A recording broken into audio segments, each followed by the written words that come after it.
রাত্রিরে কত আরামের ঘুমটা দিল। শরীরে যদি একটা কোনো অসুস্থ হয়ে যেত, সামান্য যদি পেটের একটু বেদনা শুরু হয়ে যেত, তাহলে সারা রাত তুমি ঘুমাতে পারতে না। আমার আল্লাহ তোমাকে সুস্থ রেখে আরামের ঘুমটা দিল।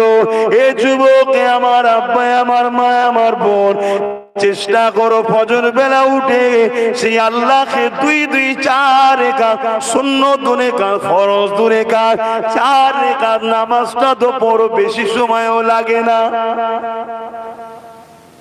বিবেককে বলো, উচিত কি নয়?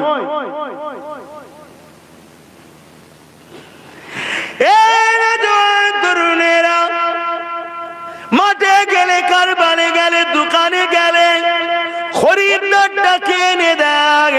গাছ তো তুমি লাগালে ফসলটা খেয়ে দেয়।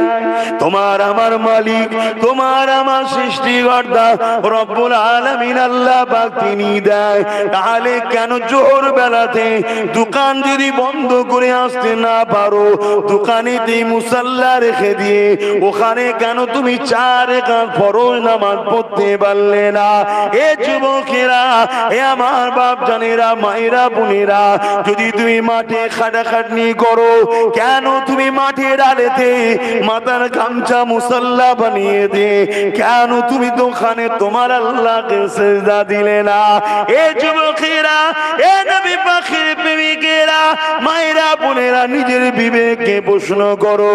আরে কত দয়ালু আল্লাহ, তিনি তোমাকে আমাকে জবানে কথা দিল। আজকে তাই তোমরা বলতে পারলে আল্লাহ আল্লাহ আল্লাহ আল্লাহ আল্লাহ জবান দিয়ে উচ্চারণ করতে পারছো, নিজের মাকে ডাকতে পারছো, নিজের বাপকে ডাকতে পারছো, নিজের স্ত্রীকে ডাকতে পারছো, স্ত্রী স্বামীকে ডাকতে পারছো। এই জমিনে আল্লাহ নমুনা দেখিয়েছে।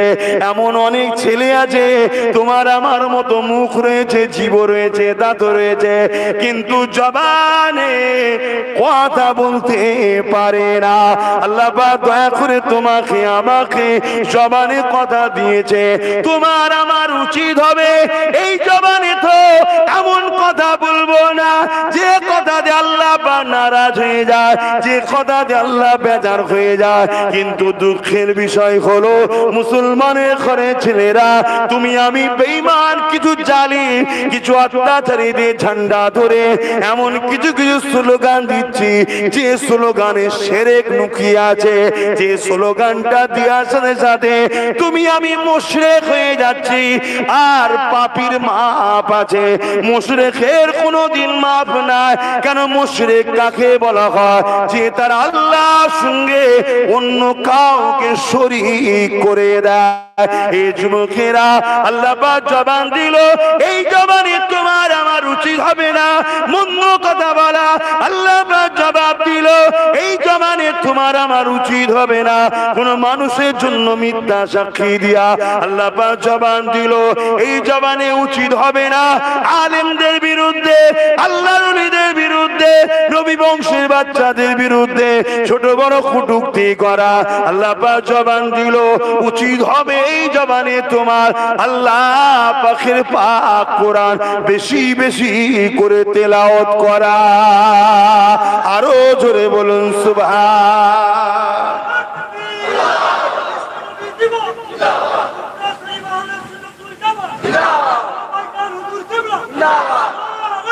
আল্লাহ বাপেরা, নওজওয়ান তরুণেরা, আল্লাহ বা জবান দিল, এই জবানে নোংরা কথা বলো না। আল্লাহ বা মুখ দিল, এই মুখ দিয়ে হারাম খাদ্য খেও না। এই মুখ দিয়ে কখনো দুর্নীতির কথা বলো না। এ যুবকেরা, তরুণেরা, এখানে আরেকটা কথা বলতে লাগে। এই সমাজে অনেক নারী আছে তার স্বামীকে ছেড়ে দিয়েছে। কেন মা ছেড়ে দিলে গো? না, আমার স্বামী নাকি মদ খায়। অবশ্যই অন্যায় কাজ করে, ঠিক না বেঠিক? কিন্তু এই মদ খাবার থেকেও মারাত্মক খাবার খাচ্ছে, যাদেরকে বলা হয় ঘুষ খাওয়া, কাটমানি খাওয়া। আছে না নাই? এটা কি মদের থেকে কম হারাম নাকি? এ তো বেশি হারাম। তো এইরকম কোন মা একটাও পাওয়া যায়নি, মা কেন স্বামীর ঘর ছেড়ে দিলে? না আমার স্বামী ঘুষ খায় তাই ওই জন্য ওর ঘর করবো নি। আমার স্বামী কাটমানি খায়, তেরপোল থেকে ঝেড়েছে, তিমের চাল থেকে ঝেড়েছে, বিধবার ঘর ঝেড়ে দিয়েছে, ওই কাটমানি খোরের ঘর করবো নি। একটা মহিলা পাওয়া যাবে? ওই জন্য আরো ঘর করছে। আর কাটমানি খোর স্বামীর বিরুদ্ধে বললে ওই মা আবার হাত গুটিয়ে বেরোচ্ছে। মা, আল্লাহ নবী এমনি বলেছে জাহান্নামে নারীর সংখ্যা বেশি হবে। জানেন তো নাকি? কেন? কয়েকটা কারণ, তার মধ্যে 3টে কারণের কথা রাসূল বলেছে। তার মধ্যে একটা হলো নারীরা বদদুয়া করে বেশি, অভিশাপ দেয়, এটা আল্লাহ পছন্দ করে না। তো যাক, ও বিষয়ে এখন আলোচনা নাই। আমি যেটা বলতে চাইছি, মদ হারাম, যেটা ইসলামে নিষেধ আছে না নাই।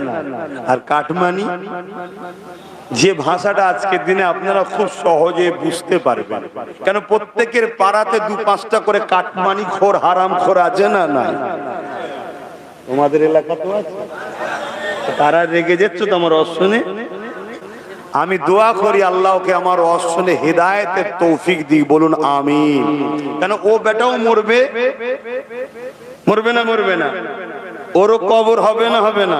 আমি আমার কওমের কথা বলছি, আবার বলছি, আমি অন্য কওমের কথা বলছি না। আমার কওমের সেজে তুমি যদি থাকো, তওবা করো ভাই আমার, হারাম খেও না, ভুল ভ্রান্তি হতে পারে। ওয়াজ কেন করা হয়? যাতে করে তোমরা শুধরাও। আর আমি যদি বলি না বাবা কাটমানির কথা বলবো না, কাটমানি খোর রয়েছে, রেগে যাবে, তাহলে আমিও ওয়াইজিন নয়, আমি বক্তা, নিজের পেটের জন্য ঘুরছি, আল্লাহর কাছে জবাব দিতে হবে আমাকেও। কথা শুনছেন তো নাকি? ইসলাম বাস্তবকে সামনে রেখে কথা বলা, ইসলাম অন্যায়কে মিটিয়ে ন্যায়কে প্রতিষ্ঠিত করা। আমাদের বেশিরভাগ লোকের ধারণা হয়ে গেছে ইসলাম তো দাড়ি, টুপি, মসজিদ, মাদ্রাসা। তাই অনেকে আমার সাথীদের ঘরে বলে, আরে সব ঠিক আছে, আব্বাস সিদ্দিকীকে দাওয়াত করছিস কর, বলে দিবি নামাজ, রোজা, দাড়ি, টুপির কথা বলতে অন্য সাইডে যাই কেন? শুনছেন? এটা তো বড় পরিকল্পনা। 150 বছর ধরে এই প্ল্যান চলছে। পশ্চিমা দুনিয়ার কালচার আমাদেরকে খাওয়ানো হচ্ছে, পশ্চিমা দুনিয়ার দুর্নীতি আমাদের মধ্যে ঢুকানো হচ্ছে, পশ্চিমা দুনিয়ার অসভ্যতা আমাদের মধ্যে দেওয়া হচ্ছে। 150 বছর আগে কম বেশি সুলতান আব্দুল হামিদ যখন ছিল, তখন আমাদের মধ্যে এই অসভ্যতা আসেনি, এই দুর্নীতি আসেনি, এই গরিবি আসেনি, এই অশিক্ষিততা আসেনি, এই ধ্বংস তখন আমরা হয়ে যাইনি। আমাদের ধ্বংসের পিছনে 150 বছর কম বেশি সময় ধরে হচ্ছে। কেন? পশ্চিমা দুনিয়া বড় প্ল্যান করে আমাদের কাছে দুনিয়াবি শিক্ষাও কেড়েছে, ধর্মীয় শিক্ষাটাও কেড়ে নিয়েছে। যদিও ধর্মীয় শিক্ষা আছে পুঁথিগত, শুধু নামাজ, রোজা, দাড়ি, টুপি, নামাজ, রোজা, দাড়ি, টুপি, মসজিদ, মাদ্রাসা, জলসা, হুজুর আসবে, বাবারা ঘটনা বলবে, এইটুকু রেখেছে। শুনে রাখো, ইসলাম একটা কমপ্লিট জীবন ব্যবস্থার নাম। আমার দয়ার নবী, ভালো তারে শুনবেন, রেকর্ড করছেন, আলেমরা রয়েছেন, বলবেন আমার কথাই ভুল হচ্ছে কি শুধরে নেব। আর যদি মনে হয় ভুল হচ্ছে না, তাহলে প্রতিটা মসজিদ থেকে এলান করুন, যদি আগামী দিন ইমাম আপনিও সম্মান পেতে চান। 2 দিন দেরি হলো, আগামী দিন আপনার পালা আসছে। কেন? আপনার দ্বারা এখন কিছু কাজ নিতে হবে, তাই আপনাকে এখন ধরবে না। বুঝতে পারছেন? আপনার দ্বারা কিছু কাজ নিতে হবে, তাই আপনাকে এখন ধরবে না। কিন্তু 2 দিন পর আসছে 10ই জিলহজ। কবে? 10ই জিলহজ। এখন আপনার দ্বারা কাজ আছে, তাই আপনাকে এখন ধরবে না, 10ই জিলহজ আসলে ধরবে। বুঝতে পারছেন না? মন দিয়ে শোনেন, আমার নবী 570 খ্রিস্টাব্দে দুনিয়ায় এসেছে। 40 বছর বয়স যখন নবীর হয়েছে দুনিয়াবি জিন্দেগির, তখন নবী নবুয়াতের কাজ শুরু করেছে, তাই তো? তাহলে 570 থেকে 40 যোগ করলে কত হয়? 610। জোরে বলুন, মাথায় ঢুকবে, মুখে একবার উচ্চারণ করুন, 610। আর নবী মেরাজে গেছে কবে? 621। কতই? মুখে বলুন, 621। মেরাজ থেকে নামাজ এনেছে, মেরাজ থেকে রোজা এনেছে। তার আগে আমাদের জন্য নামাজ রোজা ফরজ ছিল না, অন্য উম্মতদের জন্য তার নবী এনেছিল, তখন ফরজ ছিল, আমাদের জন্য ফরজ ছিল না। খুব ভালো করে শুনবেন, 621-এ নামাজ ফরজ, 621-এ রোজা ফরজ, কিন্তু আমার রাসূল নবুয়াতের কাজ করেছে 610-এ।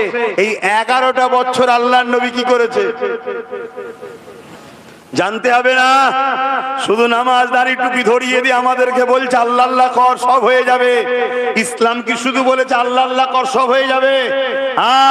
আমার নবী পাক এই 11টা বছর ধরে পৃথিবীর প্রত্যেকটা অত্যাচারী শাসকের বিরুদ্ধে লড়াই করেছে, প্রত্যেকটা অত্যাচারী শাসককে চিঠি করেছে, জুলুম বন্ধ করো, না হয় মুহাম্মদ তোমার বিরুদ্ধে সংগ্রাম করবে। তুমি গরিবদেরকে লুটা বন্ধ করো, এতিমদের ঘরে লুটা বন্ধ করো, নারী ভোগ বন্ধ করো, নারীদেরকে জ্যান্ত পুঁতে দেওয়া হতো বন্ধ করো, গরিবের হক দাও, বিধবা সম্মান দাও, এতিমকে আশ্রয় দাও, মানুষ খাটার পরে তার পরিশ্রমটা ঘাম শুকাবার আগে মিটিয়ে দাও। এই জঙ্গল সাম্রাজ্য বন্ধ করতে হবে। রাসূল পাক সাল্লাল্লাহু আলাইহি ওয়াসাল্লাম মক্কা জমিন থেকে সংগ্রাম শুরু করেছে জালিমদের বিরুদ্ধে, অত্যাচারীদের বিরুদ্ধে, সন্ত্রাসের বিরুদ্ধে, শোষণকারীদের বিরুদ্ধে। রাসূল পাক সাল্লাল্লাহু আলাইহি সাল্লামের এই লড়াই ছিল। মুসলিমদের পাশে দাঁড়িয়েছে, এতিমের পাশে দাঁড়িয়েছে, বিধবার পাশে দাঁড়িয়েছে, নারীদের পাশে দাঁড়িয়েছে, কমজোরের পাশে দাঁড়িয়েছে, দুর্বলের পাশে দাঁড়িয়ে এই তো 11টা বছর ধরে পৃথিবীর প্রত্যেকটা অসহায়, সে কোন ধর্মের নয়, মানুষ, প্রত্যেকটা অসহায় মানুষকে জালিম সন্ত্রাসদের হাত থেকে নবী আজাদ করে হাসিয়েছে। জোরে বলুন সুবহানাল্লাহ, আরো জোরে বলুন, আরো জোরে বলুন। এটা কি আমাদের কাজ নয়? এটা কি আমাদের কাজ নয়? জঙ্গল পুরো পরিষ্কার হয়ে যাবার পর সবাই যখন হাসতে শুরু করেছে, গোলামি প্রথা বন্ধ হয়েছে, আজাদ শুরু হয়েছে, মানুষ মানুষের উপরে জুলুম করা বন্ধ করে দিয়েছে, এই তুই আমার দাস দাসী সব বলা বন্ধ হয়েছে, রেপ বন্ধ হয়েছে, নারী পুতা বন্ধ হয়েছে, মায়ের সম্মান হয়েছে, বাপের সম্মান হয়েছে, এতিম অধিকার পাচ্ছে, বিধবা অধিকার কৃষ্ণ মর্যাদা পাচ্ছে, বাঙান পুরো সেজে গেছে পরিষ্কার, আর জুলুম নাই, খুন নাই, ধর্ষণ নাই, সন্ত্রাস নাই, অত্যাচার নাই। আল্লাহ তখন বলছে বন্ধু এবারে আসেন এই পরিষ্কার জমিনে নামাজ লিজান রোজা লিজানের চাষ শুরু করুন। জোরে বলুন সুবহানাল্লাহ, আরো জোরে বলে। আপনারাও জমিনে চাষ করার আগে কি করেন? আগে সব জায়গা ঠিক হয় না? আজকে তুমি আমি তো নামাজ আল্লাহ কারে পড়ছি, পড়তেই হবে, পাশাপাশি ওই কাজগুলো আছে না? না, কয়েক হাজার পরিবার নয়, কয়েক লক্ষ পরিবার আমি দেখিয়ে দেবো, এই বাংলা ঘুরে দেখিয়ে দেবো, কারণ আমি বাংলায় ঘুরি, আমি দেখেছি কয়েক লক্ষ পরিবার দেখিয়ে দেবো যে পরিবারের একজন সদস্য ইনকাম করে, খায় হয়তো আরো 5-6 জন, বুড়ো বাপ, মা, স্ত্রী, দুটো বাচ্চা নিয়ে 5-6 জন খায়, আর ইনকাম করে কজন? একজন। শুধুমাত্র গরিব হওয়ার দরুন আর মুসলিম হওয়ার দরুন মিথ্যা গ্যাজার কেসে এরকম লাখো ছেলেকে জেলে ভরে দেওয়া হয়েছে। এটা কি অন্যায় নয়? জোরে বলেন। এই অন্যায়কে মিটিয়ে এই মানুষগুলোকে বাঁচাবার নাম হলো ইসলাম। বড় দাঁড়িয়ে রেখে আর এই হারামখোরদের সঙ্গে চায়ের দোকানে চা খাওয়ার নাম ইসলাম নয়। 2-3 হজ করে এই সব হারামখোরদের পিছনে ঝান্ডা নিয়ে ঘুরে স্টেজের প্রথমে ফটো তোলার জন্য বসে থাকার নাম ইসলাম নয়।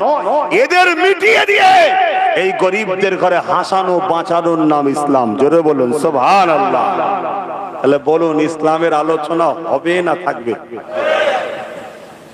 কথা শুনছেন? ওয়াজ শুনছেন তো নাকি? হ্যাঁ, ওয়াজ একে বলে, একে ওয়াজ বলে। নামাজ পড়তে হয়, রোজা রাখতে হয়, হজ করতে হয়, তো সবাই জানে, এ তো সব জানে। কিন্তু আপনার গ্রামের দুটো মেয়ে, তার বাপ দুটো গরিব, মেয়ে বড় হচ্ছে, বিয়ে দিতে পারে না, পাড়া 10টা বদমাইশ ছেলের বাড়ির আশপাশে ঘুরঘুর করে, একদিন পাপ কাজে নেমে গেল, পুরো পাড়ার লোককে কিয়ামতের দিন আল্লাহ ধরবে। ওই দুটো গরিব মেয়েকে উদ্ধার করার নাম ইসলাম। শুনছেন তো নাকি? এ যুবক গুলো, শুনছো তো? তোমরা তো আমাদের ভাই, তুমি আমি তো এক হয়ে লড়বো, তুমি আমি এই বেটিদেরকে বাঁচাবো। 100টা মেয়ে যদি পেটের জ্বালায় খারাপ রাস্তায় নাবে, বাচ্চার ওষুধ কিনবে পয়সা নাই, স্বামী প্যারালাইসিসে পড়ে আছে, বা কেউ মেরে তাকে কোমর ভেঙে দিয়েছে, সমাজে ঘটে না ঘটে না? বাচ্চার দুধ কিনবে, ওষুধ কিনবে, বা স্বামীর চিকিৎসা করবে, পয়সা নাই, লাস্টে মেয়ে পাপ রাস্তায় নেমে যাচ্ছে। 100টার মধ্যে 60 থেকে 70টা এরকম কাজে যাচ্ছে মুসলমানদের মেয়ে, বাকি অন্য ধর্মেরও আছে। কথা মাথায় ঢুকছে না? ঢুকে না? কিন্তু আমি সব কটা মায়ের জাত আমাদের, সে যে ধর্মেরই হোক, এই গরিব বেটিগুলো, এই গরিব মা গুলো আজকে এই নোংরা কাজে নেমে যাচ্ছে। এর জন্য কি আমরা দোষী নয়? জোরে বলে, কেন দোষী? এই গরিব গুলোকে যাদের দেখার দায়িত্ব, তারা দেখে না, তারা এই গরিবদের সব চুরি করে গাড়ি বাড়ি টাকা পয়সা ব্যাংক ব্যালেন্স করে মজা করে ঘুরে বেড়াচ্ছে। কথা মাথায় ঢুকছে না? ঢুকে না? আর তাদেরকে শক্তিশালী করার জন্য সব থেকে নম্বর 1 ভূমিকা যাদের 77 বছর ধরে আছে, তারা হলো মুসলিম ঘরের ছেলে। এই কথা ভুল হচ্ছে। বাঁশ কারা বেশি মাথায় মারে, দখল কারা করে, লোটে কারা? এই কথা বললেন না কেন? জবাব দিতে হবে না? তোমার দাদু আমার দাদু, তোমার নানা আমার নানা, তোমার বাপ আমার বাপ কি করেছে না করেছে জবাব দিতে হবে না? হ্যাঁ, তোমাদেরকে যদি করতে হয় করে থাকো, জবাব দিতে হবে না? হবে না? যদি ব্রেনে ঢুকি আল্লাহ বিশাল তো ভুল হয়ে গেছে, তাহলে নিঃশ্বাস চলছে না চলে না? কথা বলো, নিঃশ্বাস চলছে না চলে না? সময় আছে, তওবা করো। নিঃশ্বাস ফুরিয়ে গেল, সময় নেই, তওবা করো। তওবা করে অঙ্গীকারবদ্ধ হও, অঙ্গীকারবদ্ধ হও। কারো উপরে ডিপেন্ড নয়, নিজেরা নিজেদের মতো করে ভেবে নেব নিজের আগামী দিন। কাউকে যদি কিছু দিতে না পারি, কাউকে লুটবো না, কেউ লুটলে তাকে সাপোর্টও করবো না। আমরা কারো চুরি করব না, কেউ চুরি করলে তাকে সাপোর্টও করব না। কেন? চুরি করা যেমন পাপ, চোরকে সাপোর্ট করাটা ঠিক তেমনই পাপ। ঠিক ভুল বললাম নাকি? আচ্ছা ধরুন আপনার গ্রামে একটা বাড়িতে ডাকাতি হয়েছে, আপনার গ্রামে একটা বাড়িতে ডাকাতি হয়েছে, কিন্তু বাড়িতে পুলিশ এসে দেখছে বিশাল দেয়াল দিয়ে ঘেরা, বড় গেট লাগানো। এই বাড়িতে কি করে ঢুকলো চোর?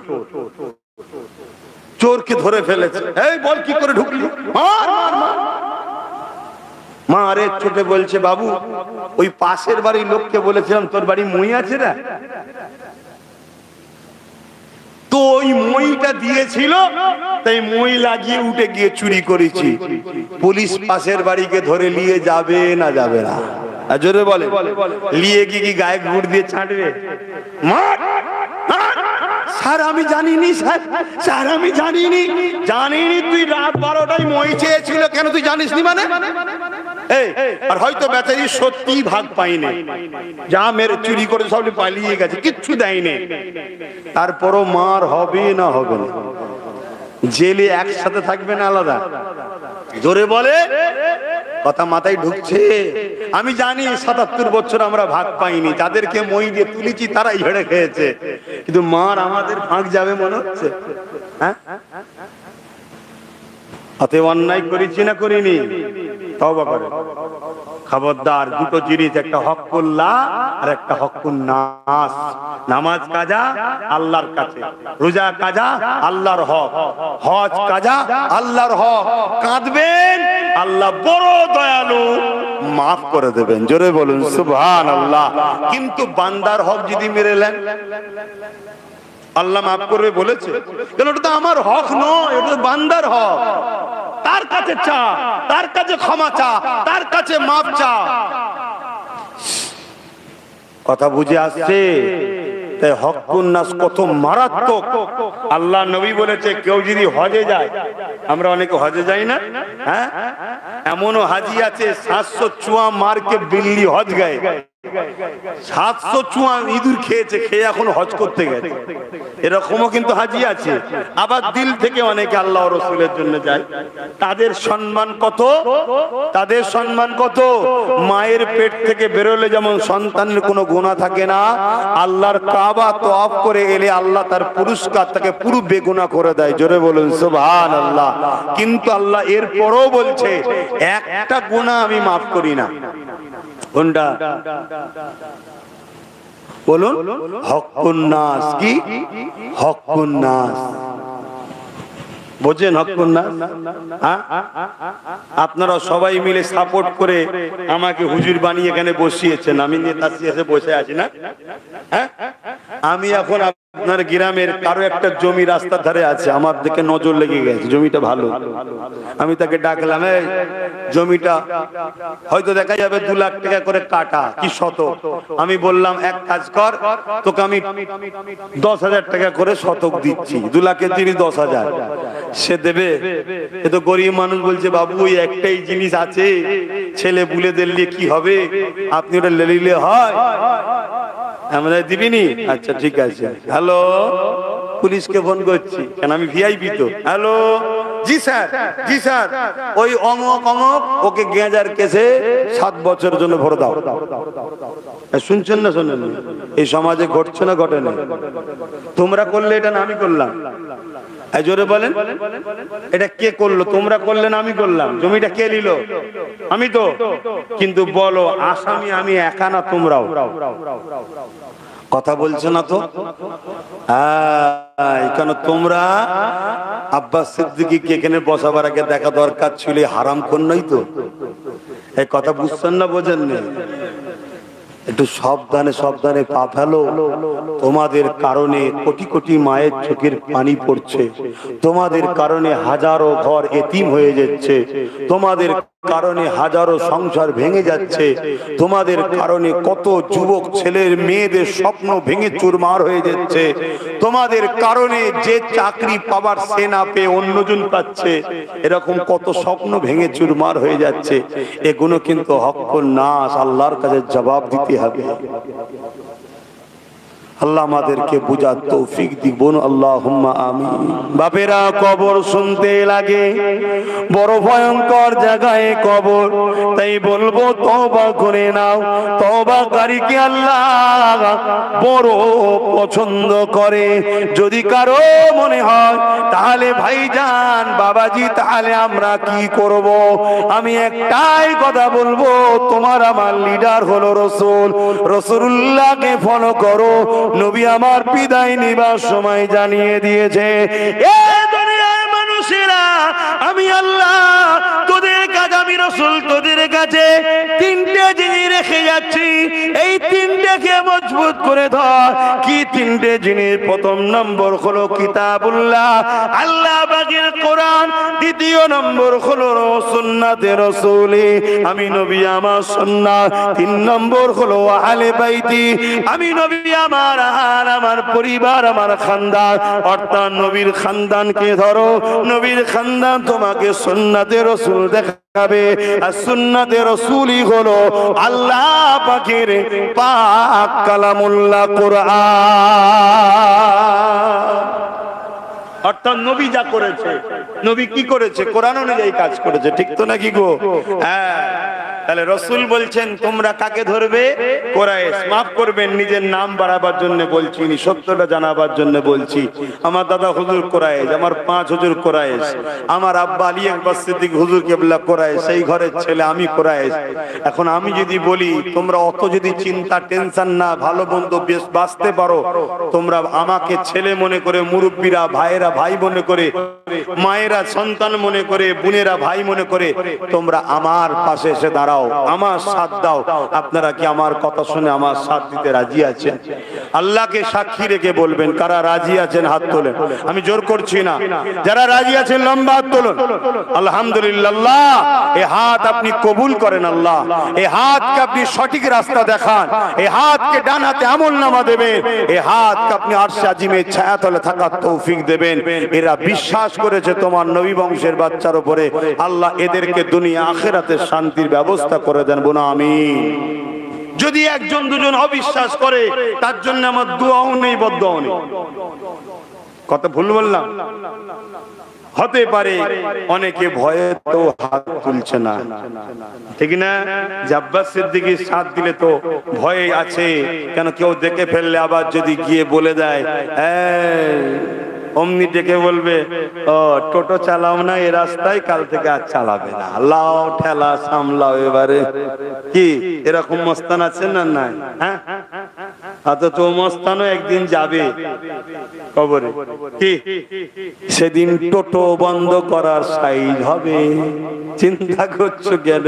আর তোমার যদি বন্ধ হয়, তুমি মনে রেখে দিও এর পিছনেও তোমার আল্লাহ তোমাকে পরীক্ষা নিচ্ছে, তুই কতটা আল্লাহর প্রেমে সত্যের পক্ষে দাঁড়াতে পারিস। জোরে বলুন সুবহানাল্লাহ। তোমাকে আমাকে তো ওই পরীক্ষা লাইনে, যে পরীক্ষা আজকে প্যালেস্টাইনবাসীকে লিখছে, কি পরীক্ষা বলে! এক বাপের 4টে ছেলে 4টি শহীদ হয়ে গেছে, বাপের মুখে হাসি কমেনি, হেসেই ঘুরে বেড়াচ্ছে। জোরে বলুন সুবহানাল্লাহ। কেন? তাকে জিজ্ঞেস করা হচ্ছে আপনার তো 4টে ছেলেই শহীদ হয়ে গেছে। বলছে আমি যখন দুনিয়া এসেছিলাম আমার তো কিছুই ছিল না, 4টে তো আল্লাহ দিয়েছে, আল্লাহ জিনিস আল্লাহ নিয়েছে, তো আমার কষ্ট করার কি আছে? উপরন্তু খুশি হওয়া দরকার, আল্লাহর ঘর মসজিদের জন্য গেছে, লুটার জন্য যায়নি, দান করার জন্য গেছে। জোরে বলুন সুবহানাল্লাহ। তাহলে কাল তুমি তো বাপ রুজি নিয়ে আসনি, তোমার ধরো না দুদিন চলছিল, একদিন আল্লাহ পরীক্ষা লিবার জন্য কোন জালিম তোমার তার মাধ্যম হয়েছে, রুকে দিয়েছে, পরীক্ষা হচ্ছে, ঘেবড়ে যাবার কিছু নেই তো। কি গো ভুল বলছি? তুমি ভাববে হুজুর আপনার আর কি অসুবিধা আছে, আমার অসুবিধা নাই। হ্যাঁ, আমার অসুবিধা নাই কে বলেছে? তোমার থেকে বেশি অসুবিধা আমার। সারা বাংলায় আমার উপরে চাপ আসছে, সারা বাংলা থেকে আমার উপরে অসুবিধা হয়। হ্যাঁ, এখানে জলসা, ওখানে জলসা, সেখানে জলসা, সবাই আসবে, আব্বাস সিদ্দিকী নয়। এই হচ্ছে না, হয়নি ভাইজান, আমাদেরকে এই বলছে। আমি থাক তাহলে রেসলে পরে করবি করি।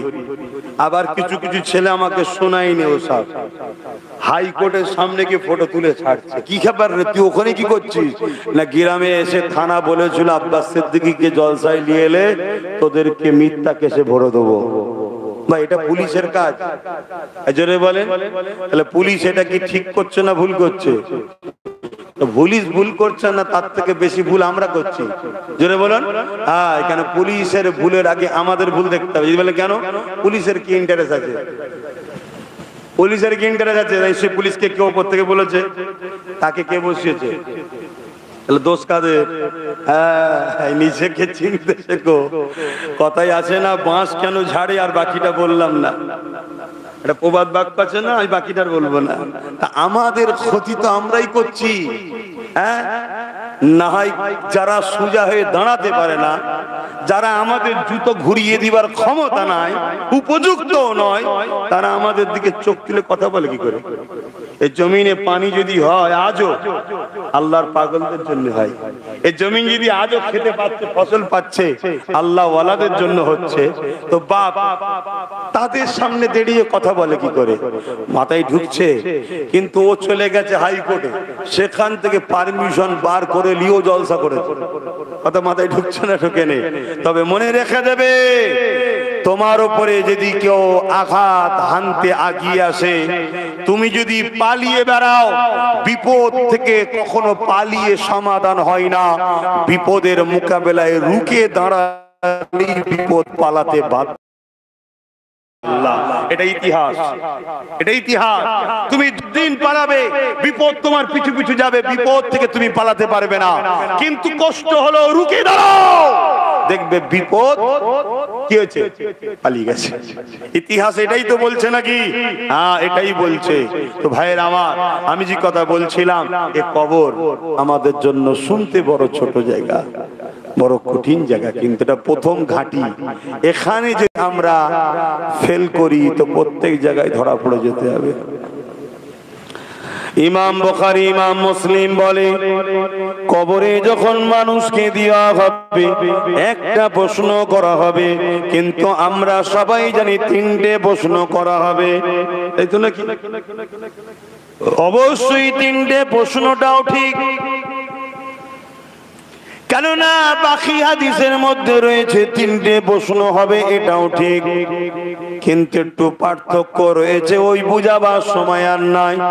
প্রথম প্রশ্ন কি হবে? মান রব্বুকা, তোমার রব কে?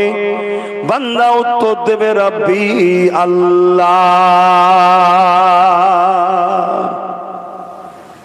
এ যুবকেরা, যে বলবে আমার রব আল্লাহ, তাকে আর দ্বিতীয় কি প্রশ্ন করার দরকার আছে? আল্লাহর ফেরেশতারা বলবে আবার প্রশ্ন কেন? আল্লাহ বলবে না রে ফেরেশতা, প্রশ্ন কর। কেন? আমাকে রব বলে অনেকেই মানে, কিন্তু ওর দিনটা কি জিজ্ঞাসা কর। মা দিনুকা, তোমার দিন কি? দ্বীনি ইসলাম। সঠিক উত্তর আল্লাহর কি প্রশ্ন করতে হবে? আমার আল্লাহ পাক বলবে না, আবার প্রশ্ন কর। কেননা ইসলামের মধ্যে তো সবাই আমার নবীর নেতৃত্ব মেনেছে, সবাই নবীর নেতৃত্ব। এই জোরে বলেন। এ যুবকেরা, আমার নবীকে দাঁড় করানো হবে, আমার নবীকে হাজির করানো হবে, আমার নবীকে দেখিয়ে দেখিয়ে জিজ্ঞাসা করা হবে, ইনি মুহাম্মাদুর রাসূলুল্লাহ, দুনিয়া জমিনে ইনার সম্বন্ধে তোমার কি ধারণা ছিল? ইনার সঙ্গে তোমার কেমন সম্পর্ক ছিল? ইনাকে তুমি কেমন ভাবে মানতে? এই যুবকেরা যারা বলবে আমাদের জীবনে চাওয়া পাওয়া, উঠা বসা, নিঃশ্বাস ছাড়া নিঃশ্বাস টানা, প্রতিটা মুহূর্তে ইনি আমাদের মডেল ছিলেন, ইনি আমাদের লিডার ছিলেন, ইনি আমাদের নেতা ছিলেন, ইনি মুহাম্মদ রাসূলুল্লাহ, আমাদের রাসূল। আল্লাহ পাক বলবে ফেরেশতারে জান্নাতে একটা সুড়ঙ্গ করে দে, ওই বান্দার উপরে আমি রাজি হয়ে গেছি, ওকে আরামের ঘুম ঘুমাতে দে। এ যুবকেরা, তরুণেরা, কিন্তু অনেক মুসলমান ধরা পড়ে যাবে যারা আমার রাসূল পাক সাল্লাল্লাহু আলাইহি ওয়াসাল্লামকে শুধু নামাজে নিয়েছে, শুধু রোজায় নিয়েছে, শুধু দাড়ি টুপিতে নিয়েছে, শুধু হজে নিয়েছে, সংসার জীবনে নবীকে বাদ দিয়েছে, অর্থনীতি জীবনে রাসূলকে বাদ দিয়েছে, রাজনীতির জীবনে রাসূলকে বাদ দিয়েছে, পরিবার নীতিতে রাসূলুল্লাহকে বাদ দিয়েছে, এমন করে সম্প্রীতির নীতিতে রাসূলুল্লাহকে বাদ দিয়েছে, রাষ্ট্রনীতিতে রাসূলুল্লাহকে বাদ দিয়েছে। এই সকল লোক ধরা পড়ে যাবে, এদের তখন সেখানে নাজাত আর মিলবে না। এ যুবকেরা, এখন যদি কারো ব্রেনে ঢোকে এটা গণতান্ত্রিক দেশ, এটা তো কোনো ইসলামিক কান্ট্রি নয়, এখানে সব জায়গায় রাসূলুল্লাহকে নিয়ে যাবে না, হায়রে বড় লজ্জা, হায়রে বড় দুঃখ, এটাই তো বড় আফসোসের বিষয়। সবাই সবার নেতাকে ধরে বসে আছে, যে যার বিশ্বাস, যে যার পছন্দ, যে যার লিডারের অনুসরণ করতে লেগেছে। কেন তুমি আমি আমার রাসূলুল্লাহকে নিয়ে এখানে বাঁচতে পারবো না, এখানে চলতে পারবো না, এখানে উঠতে পারবো না? আমি বিশ্বকে চ্যালেঞ্জ দিলাম, আমার নবী পাকের এমন কোন সমাজ নীতি দেখাও যে নীতিটা মানবতার বিরুদ্ধে, আমার নবী পাকের এমন কোন রাষ্ট্রনীতি দেখাও যেটা আমার রাসূলুল্লাহর রাষ্ট্রনীতি, যেটা দেশের জন্য বিরুদ্ধে, সমাজের জন্য বিরুদ্ধে, মানবতার বিরুদ্ধে, মনুষ্যত্বের বিরুদ্ধে। না না, দেখাতে পারবে রে। অথচ গুগলকে তুমি যদি সার্চ করো, এ গুগল বলো তো দেখি পৃথিবীর সমস্ত দিক দিয়ে শ্রেষ্ঠ লিডার, শ্রেষ্ঠ নেতা, শ্রেষ্ঠকে গুগল স্বীকার করে নিচ্ছে, তিনি হলেন মুহাম্মাদুর রাসূল। আরো জোরে বলুন সুবহান।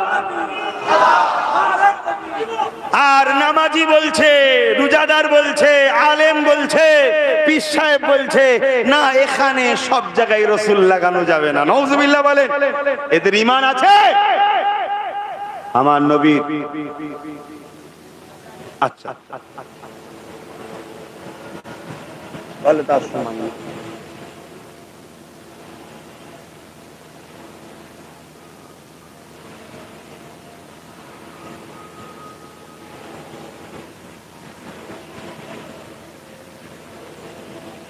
হ্যাঁ ঠিক আছে।